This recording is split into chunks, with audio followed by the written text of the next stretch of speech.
ان الذین جاؤوا بالافک عصبۃ منکم، جن لوگوں نے یہ طوفان اٹھایا ہے، جن لوگوں نے تہمت تراشی ہے حضرت عائشہ صدیقہ رضی اللہ تعالی عنہا پر، یہ تمہارا ہی ایک گروہ ہے، تم ہی میں سے ہیں۔ لا تحسبوہ شرا لکم، اسے تم اپنے لیے برا نہ سمجھو، بل ہوا خیر لکم، بلکہ یہ بھی تمہارے لیے خیر ہے۔ اس کے ذریعے سے اللہ تعالیٰ تمہارے سامنے اب اس زمن میں ہدایات دے گا، قوانین بتا دے گا، شریعت کے جو احکام ہیں وہ نازل ہو رہے ہیں، اس کے لیے گویا کہ یہ واقعہ جو ہے ایک تقریب بن گیا، ایک ذریعہ بن گیا۔ واقعہ اچھی طرح نوٹ کر لیجئے کہ غزوہ بنی مستلق میں حضور سن 6 کا ہے یہ واقعہ، ہجری کا تشریف لے گئے تھے۔ جب وہاں سے واپس آ رہے تھے تو جہاں رات کو ایک جگہ پر قیام تھا، اور حضرت عائشہ صدیقہ جو ہے ایک ہودج میں علیحدہ ہوتی تھیں، جیسے جس کو کہ اٹھا کر جو لوگ آتے تھے حمال، وہ اٹھا کر اسے اونٹ پر رکھ دیتے تھے، اور جہاں پر پڑا ہوا وہ ہودج اونٹ پر سے اتار کر نیچے رکھ دیا۔ تو رات کو کہیں قضائے حاجت کے لیے نکلی، پیشاب وغیرہ کی حاجت ہوئی، وہ کہیں گئیں، وہاں کچھ دیر لگ گئی، اور دیکھا واپس آ کر تو کہیں ہار اپنا گر گیا تھا۔ اس ہار کو دیکھنے کے لیے واپس گئیں۔ اتنی دیر میں وہ حمال آئے، اور حضرت عائشہ بہت دبلی پتلی تھیں، انہیں اندازہ نہیں ہوا کہ اس ہودج میں اس وقت ام المومنین موجود نہیں ہے۔ انہوں نے اٹھایا، اور وہ کوچ کا وقت ہو گیا تھا، اونٹ کے اوپر رکھا اور قافلہ چل دیا۔ اب جب یہ آئیں واپس تو اب دیکھا کہ وہ تو قافلہ جا چکا، ہکا بکا کیا کریں، تنہا ہے، رات کا وقت ہے۔ اس وقت انہوں نے بڑی عقل مندی سے کام لیا کہ اب اگر میں قافلے کے پیچھے دوڑی چلی تو پتہ نہیں میں کسی غلط راستے پر مڑ جاؤں، اور پھر وہ تلاش بھی نہیں کر سکیں گے مجھے، تو بہتر یہ کہ میں یہیں پر بیٹھی رہوں، تاکہ انہیں جب بھی خیال ہوگا کہ اس ہودج کے اندر جو ہے ام المومنین عائشہ صدیقہ موجود نہیں ہے تو وہ تلاش میں پھر یہیں آئیں گے۔ تو وہاں بیٹھی ہوئی تھی، رات کا وقت تھا، نیند آ گئی، سو گئی، اس سے آپ کا چہرہ بھی کھل گیا۔ تو ایک صاحب تھے صحابہ میں سے صفوان ابن معطل، ان کی ڈیوٹی یہ ہوتی تھی کہ وہ لشکر کے پیچھے پیچھے چلتے تھے۔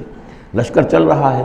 تو ذرا فاصلے سے کہ کہیں کوئی گری پڑی چیز رہ گئی ہو، کہیں کوئی بیمار ہو، وہ چل نہ پایا ہو لشکر کے ساتھ اور رہ گیا ہو پیچھے، تو پیچھے وہ دیکھ بھال کرتے ہوئے آتے تھے۔ انہیں دور سے نظر آیا کہ یہاں کوئی شے پڑی ہوئی ہے، گٹھڑی سی پڑی ہے کوئی، تو جا کر دیکھا، حضرت عائشہ کو پہچان لیا، اور وہ کہتے ہیں کہ میں نے اس لیے پہچان لیا کہ حجاب کی آیت کے نازل ہونے سے پہلے میں نے انہیں دیکھا تھا۔ حجاب کی آیت نازل ہوئی ہے سورہ احزاب میں، سورہ احزاب 1 سال پہلے نازل ہو چکی ہے۔ تو جب تک حجاب کی آیت نہیں آئی تھی، ظاہر بات ہے کہ وہاں پردہ نہیں تھا، کوئی نقاب نہیں اوڑھتی تھی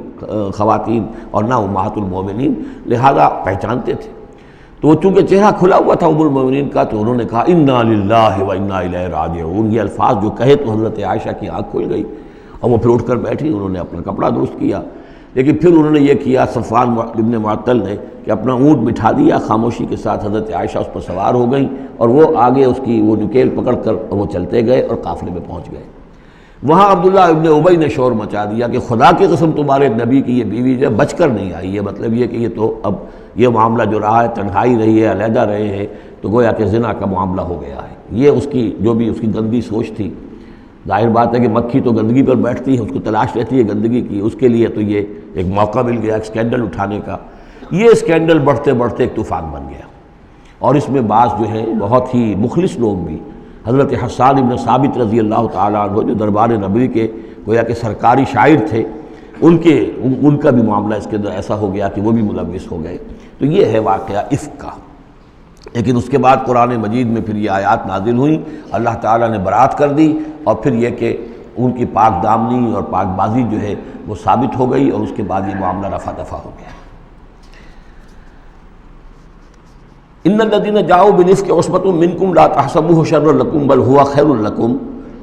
لکل امرئ منہم ما اکتسب من الاثم، اس میں جس شخص نے بھی جو گناہ کمایا ہے وہ اس کو مل جائے گا، اس کے حصے میں درج ہو جائے گا۔ والذی تولی کبرہ، اور جس نے اس کا سب سے بڑا حصہ وصول کیا، یہ ہے عبداللہ ابن ابی، جس نے اسکینڈل اٹھایا اور اسے بڑی قوت کے ساتھ، شدت کے ساتھ پھیلایا۔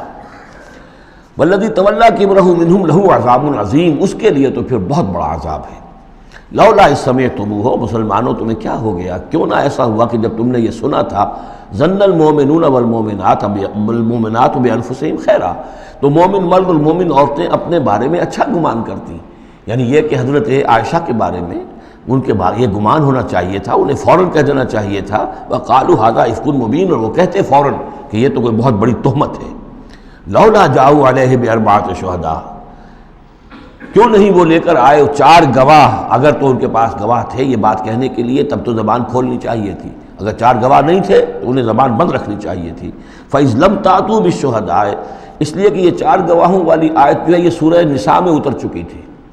سورہ نساء سن 4 میں آ چکی ہے۔ وہ جو ابتدائی احکام جو تھے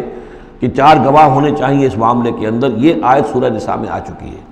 تو فرمایا کہ یہ کیوں نہیں 4 گواہ لے کر آئے، فَإِذْ لَمْ تَأْتُوا بِالشُّهَدَاءِ، اگر وہ 4 گواہ نہیں لا سکے فَأُولَٰئِكَ عِندَ اللَّهِ هُمُ الْكَاذِبُونَ، تو یقیناً اللہ کے نزدیک اور قانون اسلامی کے نزدیک پھر وہی جھوٹے ہیں۔ وَلَوْلَا فَضْلُ اللَّهِ عَلَيْكُمْ وَرَحْمَتُهُ، اور اگر نہ ہوتا اللہ کا فضل اور اس کی رحمت تمہارے شامل حال فی الدنیا والآخرہ، دنیا میں اور آخرت میں بھی، لَمَسَّكُمْ فِي مَا أَفَضْتُمْ، تو تم پر پڑتی اس چیز پر کہ جس کا چرچا تم نے کیا ہے، عذاب عظیم، بہت بڑا عذاب۔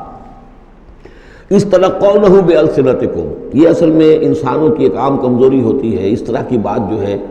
بس ادھر سے سنی ادھر بیان کر دی، ادھر سے آگے بیان ہو گئی، جنگل کی آگ کی طرح اس قسم کی خبریں جو ہیں وہ پھیل جاتی ہیں۔ اس تلقونہ بألسنتکم، جبکہ تم اسے لے رہے تھے اپنی زبانوں سے، یعنی یہ کہ ایک زبان سے دوسری زبان کو، اور زبان سے نکلی اور کوٹھے چڑھی والی جو ایک کہاوت ہمارے ہاں ہے، اس طریقے سے آسانی سے وہ بات پھیلتی چلی گئی۔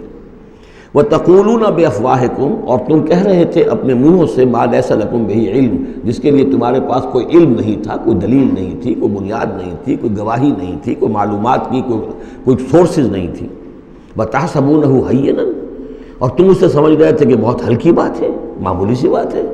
وَهُوَ عِندَ اللَّهِ عَظِيمٌ، جبکہ یہ اللہ کے نزدیک بہت بڑی بات ہے۔ کسی پر بھی، کسی مسلمان خاتون پر بھی اس طرح کی تہمت لگا دینا بہت بڑی بات ہے، کجا یہ کہ بازی بارش بابا ہم بازی، کہ ام المومنین عائشہ صدیقہ رضی اللہ تعالی عنہ زوج رسول صلی اللہ علیہ وسلم، اور یہ چیز جو ہے بہت بڑی ہے۔ وَلَوْلَا إِذْ سَمِعْتُمُوهُ قُلْتُم مَّا يَكُونُ لَنَا أَن نَّتَكَلَّمَ بِهَٰذَا، کیوں نہ ایسا ہوا کہ جب تم نے یہ سنا تھا تو تم کہتے کہ ہمارے لیے بالکل جائز نہیں ہے کہ ہم یہ بات زبان سے نکالیں۔ سبحانک، اللہ تو پاک ہے، ھذا بہتان عظیم، یقیناً یہ بہت بڑا بہتان ہے۔ یعظکم اللہ ان تعودوا لمثلہ، اللہ تعالیٰ تمہیں نصیحت کر رہا ہے مبادا تم دوبارہ پھر اس قسم کی کسی معاملے کے اندر اسی طریقے سے اعادہ کرو اور دوبارہ اسی کوئی حرکت کرو، ابداً کبھی بھی، ان کنتم مؤمنین، اگر تم مومن ہو۔ وَيُبَيِّنُ اللَّهُ لَكُمُ الْآيَاتِ، اور اللہ تعالیٰ تمہارے لیے اپنی آیات کو واضح کر رہا ہے، واللہ علیم حکیم، اللہ علیم اور حکیم ہے۔ ان الذین یحبون ان تشیع الفاحشۃ فی الذین آمنوا لہم عذاب علیم، بے شک وہ لوگ جو یہ چاہتے ہیں کہ اہل ایمان میں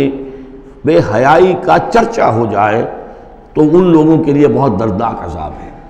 ایک تو یہ کہ بے حیائی پھیل جائے، تشیع الفاحشہ شائع ہو جائے، بے حیائی عام ہو جائے، جو لوگ اس کے لیے، اب ظاہر بات ہے کہ آج کل تو کاروبار کے لیے، اپنے اخبار بیچنے کے لیے، اس کی جو ہے اشاعت بڑھانے کے لیے نئی سے نئی قسم کی رنگین تصویریں شائع کی جا رہی ہیں، یہ سارا کچھ ہو رہا ہے۔ کسی شے کا اشتہار دینا ہو، عورت کی تصویر ساتھ ہوگی، یہ سارا کچھ جو ہو رہا ہے، تو یہ لوگ کون ہیں کہ جو اس بے حیائی کو، بے پردگی کو یہ در حقیقت اس معاشرے میں پھیلا رہے ہیں؟ تو وہ لوگ کہ جو چاہتے ہیں کہ معاشرے کے اندر بے حیائی پھیلے، اور ایک اس کا مفہوم یہ بھی ہے کہ اگر کہیں ایسی کوئی غلط حرکت ہوئی ہے اور اس کا چرچا ہو گیا،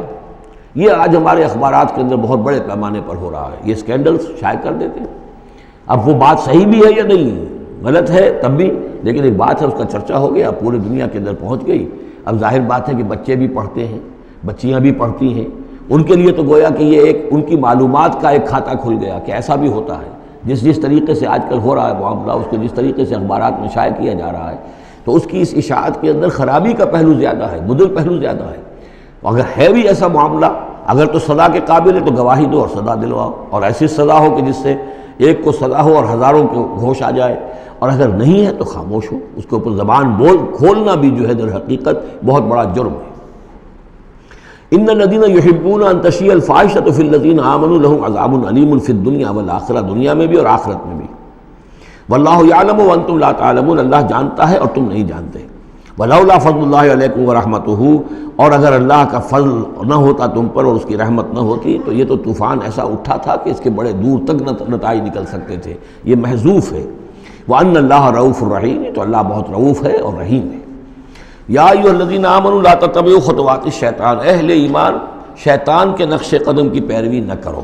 ومن یتبع خطوات الشیطان، جو کوئی بھی شیطان کے نقوش پا کی پیروی کرے گا فَإِنَّهُ يَأْمُرُ بِالْفَحْشَاءِ وَالْمُنکَرِ، تو شیطان تو اسے حکم دے گا، وہ تو حکم دیتا ہے بے حیائی کا اور منکر کا، بری بات کا۔ وَلَوْلَا فَضْلُ اللَّهِ عَلَيْكُمْ وَرَحْمَتُهُ، اور اگر نہ ہوتا اللہ کا فضل اور اس کی رحمت تمہاری شامل حال، ما زکا منکم من احد ابدا، تم میں سے کوئی ایک انسان بھی کبھی پاک نہ ہو سکتا۔ اللہ تعالیٰ کا فضل ہے، اللہ کی رحمت ہے، ایک شخص سے غلطی ہو جاتی ہے، اللہ پردہ پڑا رہنے دیتا ہے تو اس کے اندر اصلاح کا مادہ پیدا ہو جاتا ہے۔ ایک دفعہ آدمی ننگا ہو جائے تو پھر ڈھیٹ ہو جاتا ہے۔ اس سے یہ کہ اللہ تعالیٰ جو ہے ان چیزوں کے اندر اس کی بڑی حکمت ہے کہ اگر کوئی غلطی ہو گئی ہے فوراً نہیں پکڑتا، وہ اس کو مہلت دیتا ہے اصلاح کرے۔ وَلَوْلَا فَضْلُ اللَّهِ عَلَيْكُمْ وَرَحْمَتُهُ، اگر نہ ہوتا اللہ کا فضل تم پر اور اس کی رحمت، ما زکا منکم من احد ابدا، تم میں سے کوئی بھی کبھی نیک اور پارسا نہ بن سکتا اور پاک نہ ہو سکتا۔ ولیکن اللہ یزکی من یشاء، بلکہ یہ تو اللہ تعالیٰ ہی پاک کرتا ہے جس کو چاہتا ہے۔ واللہ سمیع علیم، اللہ سمیع علیم ہے۔